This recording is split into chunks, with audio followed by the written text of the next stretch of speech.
Умилованные в Христе Пану, браты и сестры, дорогие парафіяні, слухачі недільної проповіді, 15-та звичайна неділя. І Слово Боже скеровує нас якраз таки до розважання над самим собою, над Словом Божим. І дивно сьогодні так склалося на ранішній мші, коли лектор вийшов читати перше читання і розпочав читання і каже: так каже Пан, подобно як дощ і сніг падає з неба і туди не вертається, і як улило, так і ливень пішов. І ж усі навіть так зашуміли в костюлі, ні? Якби так все совпало, цікаво, да? Якби само небо підтвердило, да, що Слово Божие, да, має таку моць. І далі давайте і до цих слов вернемося, да? Але поїть землю і робить її уродливою, і вона родить, приносить плон сейбіту і хліб для того, хто єсть. Так і Слово моє, якое виходить з уст моїх, не вернеться до мене без плону, покуль не сповнить тое, що я хотів. І з поспіхом не досягне того, для чого я послав. Таку моць надзвичайно має Слово. І увага, стабільність. Стабільність Божого Слова.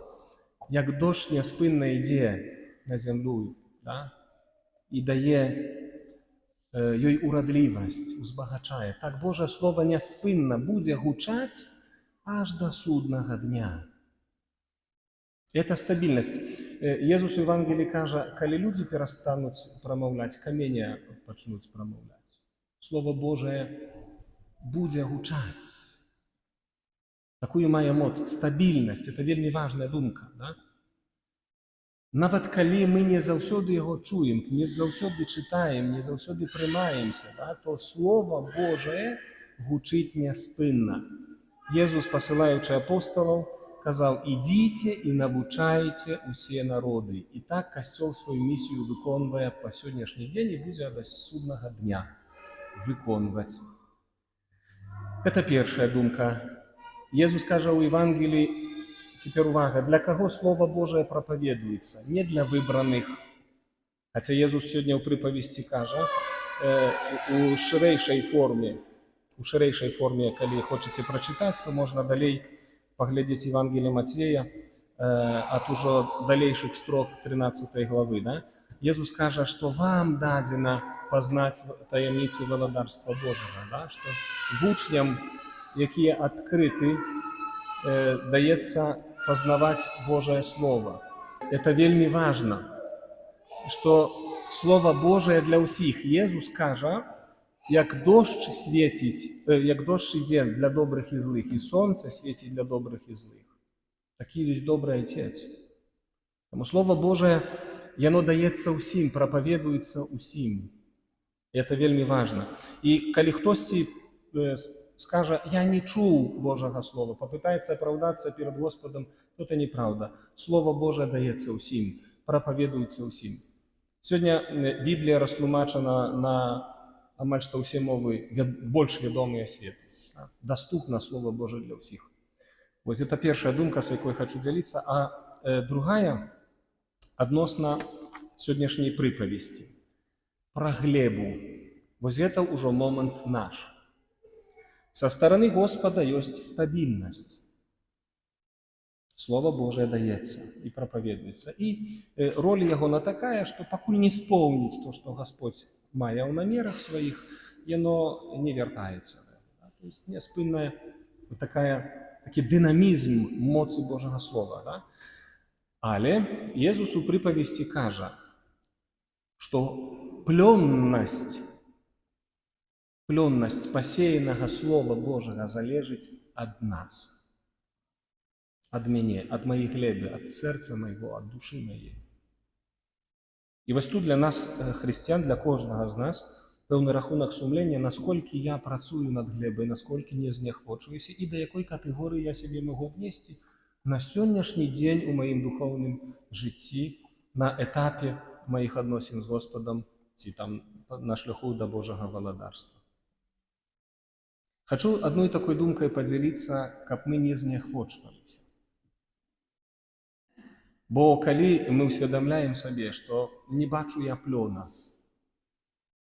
Ведаеце, такая аналогія мне прыйшла, калі рыхтаваўся да Слова Божага. Вось ёсць жыццёвыя абставіны і клімат, ад которага залежыць таксама плён ураджаю. Насколькі ён будзе ці не будзе. Нават вот вроде бы лето у нас такое и неблагое, казалось бы, да, але ночи холодные, и огурочки слабенько растут, оказывается, да. И хозяюшки наракают, ай-яй-яй. Ну, гэты працэс же мы не можем контролировать, не? Вы все, что магчыма, зрабілі. Посеяли, попололи, укрыли и так далее, да? Але ночи холодные.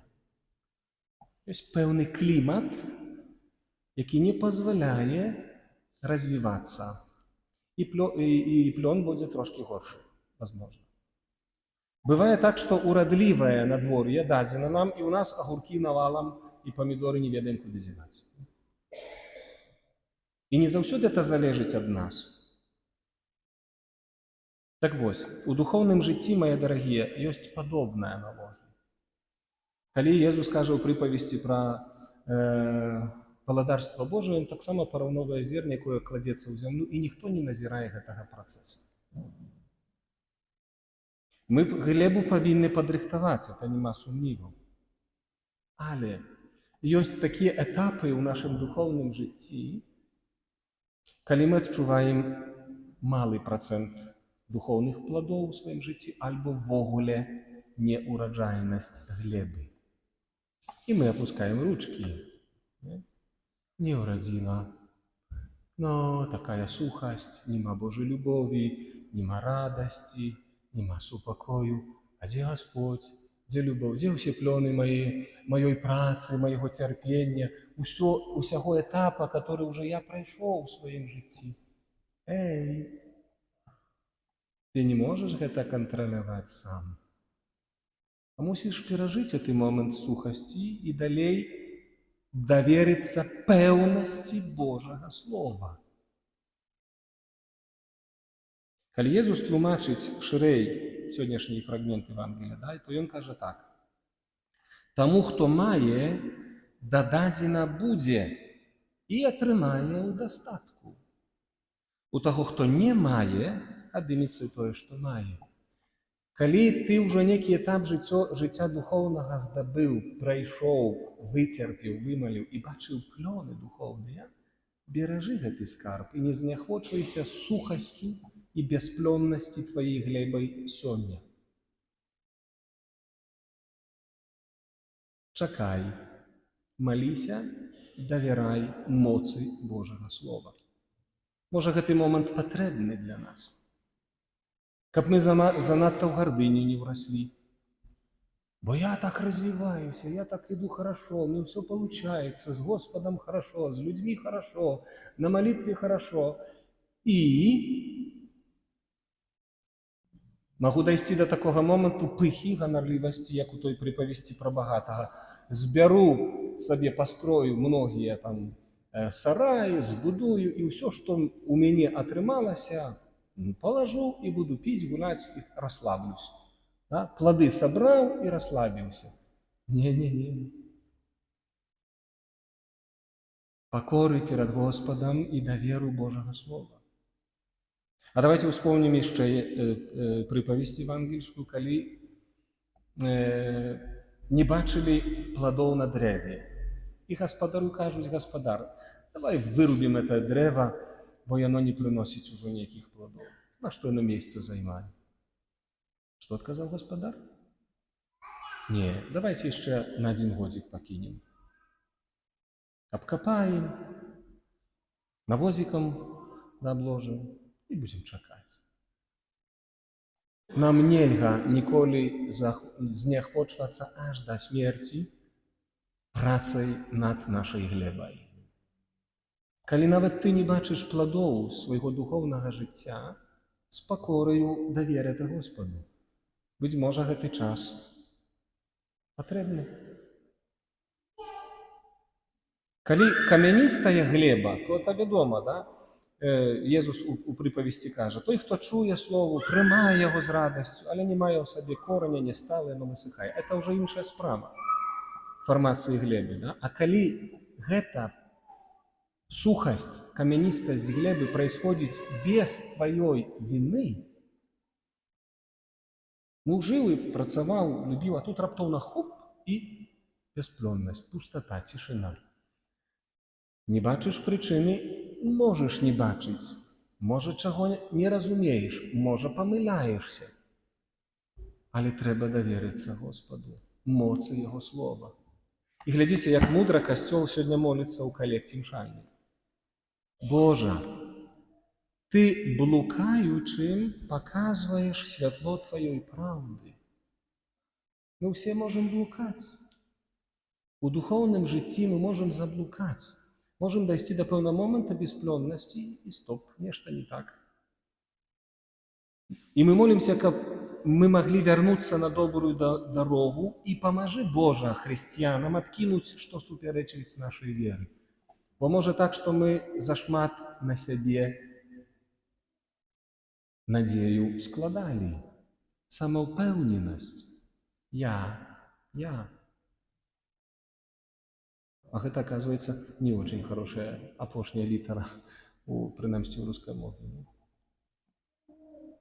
Тому вельми важно, каб ми усю надію покладали в моці і стабільності Слова Божого. І берегли у себе тое, што мы ўжо маем. Працавалі далей над глебай і давяралі Господу гэты працэс нашага духоўнага жыцця. Богу давяралі, не сабе, Богу. Бо такія моманты абуджаюць нас, ведаеце, да некай мабілізацыі. Бо, допустим, калі у нас 3 годы подряд урожай был такий, что нема куди это все девать, да, и потом раз, нема урожая ніякого, да. Тут для нас некий шок, а что робить и так далее. И тут для нас есть момент, коли треба Богу довериться. Бо мы зашмат покладали надеи у себе. Вот такими разважаниями сегодня делюсь с вами. Нехай Господь у стабільності Свого Слова, бачачи кожного з нас, як ми наскільки стараємося, наскільки можемо, бо нам Господь дає і поволі відкриває таємниці Божого володарства, працювали над власною глебою, але з покорою довіряючи Божим процесам, а не власним силам. Амінь.